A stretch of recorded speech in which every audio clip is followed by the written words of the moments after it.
Guys, the banks are scheming right now, so check this out. Remember last year when Silicon Valley Bank was in huge trouble? Everybody's freaking out thinking it was going to be the next 2008, but then the Federal Reserve swoops in, saves the day. So now it turns out the system that was put in place to save these banks is being abused and the banks are making a profit off of it. Now here's what happened. So we know interest rates are going up the last few years at a faster pace than expected. So what happened was the bonds that Silicon Valley Bank were holding on its balance sheet rapidly decreased in value. So that's very bad for a bank because bonds are their collateral. So if their collateral goes down, they get margin called. And this happened at a faster pace than they expected because they bought all these 10-year bonds at like a 1% interest rate. Interest rates go up to 5% and the value of the bonds goes down when interest rates go up. The Federal Reserve realized, okay, this might be a systematic problem that could spread throughout all the banks. So what they did is they started this thing called the Bank Term Funding Program.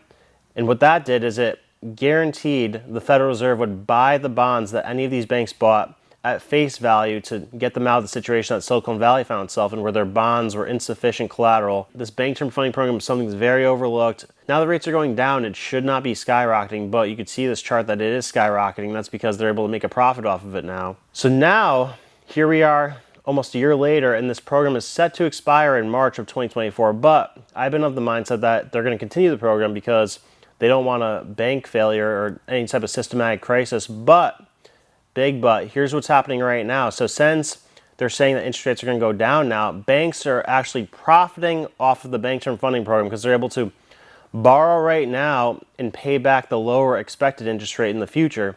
So you can see this chart right here. It shows the spread where they're able to arbitrage this. And no need to go into crazy financial lingo. Just means that they're able to make profit on the difference between what the rates are now and what the rates will be in the future when they have to pay them back. Now, the reason why this is significant is because I think it makes it more likely that the Federal Reserve will let this program expire without continuing it. And one of the Federal Reserve chairmen actually insinuated that might be the case. Now check out this data. So when it comes to commercial real estate, you know we've been hearing about the commercial real estate crisis for years now. That's supposed to be the next big thing. But check this out, the relationship between commercial real estate and these small regional banks. JP Morgan estimates that small banks hold 4.4 times more exposure to commercial real estate than big banks do, and Citigroup found that small banks hold up to 70% of commercial real estate loans. Now, why is this important? Because 44% of all office buildings in the United States are in negative equity right now. Commercial mortgages in delinquency, 2023 is only 3.5%. Now in 2024, it's supposed to go up to 8%.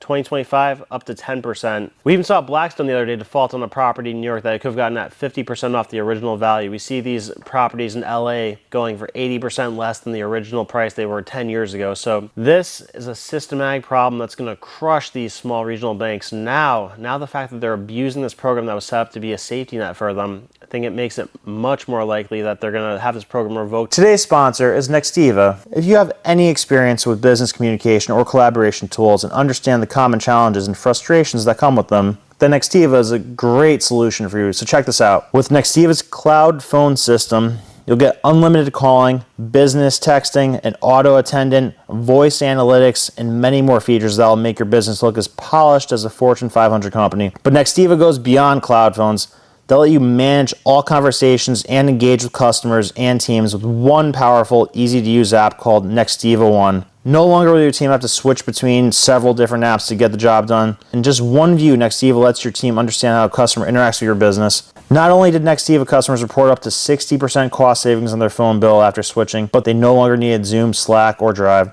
Nextiva One replaced all of them. And go to trynextiva.com/brand. Again, that's trynextiva.com/brand. Click on the link below to get up to 50% off your plan by checking it out today. You might say, oh, why would the government let these banks start to fail? Because when that happens, we saw last year, a ton of money starts to flow to places like JP Morgan and Chase, creating more centralization around the banking sector in America. So more and more money gets concentrated to the big banks by the year. Look, the reason this is alarming is because of the amount of control that banks have over everything. It's the movement of money. So the more that the banking sector gets concentrated in these few large holders, the more easy it will be to potentially convert the system to a central bank digital currency where the Federal Reserve just takes ownership of the entire banking sector, and then they could tokenize all of our purchases like we've talked about in the last video. So not financial advice, but it might be advisable for you to consider putting money into one of these banks that are too big to fail, because we know the government will never let Chase fail. We know they won't let things like Citigroup or Bank of America fail, but things like Silicon Valley, definitely susceptible to failure. And in an election year, they might not be so generous as to use taxpayer money to bail them out like they did in 2023. So that's what you need to know this week. And something you definitely need to know when I'm president of the United States, I'm going to pull the melee card. And, we're going to do a quick shock therapy where we actually let things come down to earth. We're going to let the forest fire happen, but it's a healthy forest fire. That's why they say it's bad when they put out brush fires prematurely in the forest. You're supposed to let the dead stuff burn off so that new and stronger things can grow in its place. You could have real healthy GDP growth, not this artificial crap that they propped up the markets with over the last 15 years. That's my message. God bless. Should be an interesting ride to see what comes next.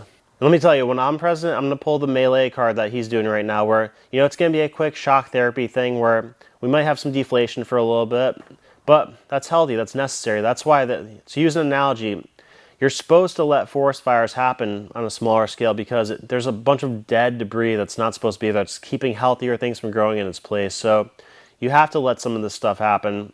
And then that's when stronger things can grow in its place and you could have real GDP growth and not this fake propped up stuff that we've had over the last 15 years. So that's my message for you today. God bless. We should have an interesting year ahead to see what happens with all this financial and political stuff. I'll see you later.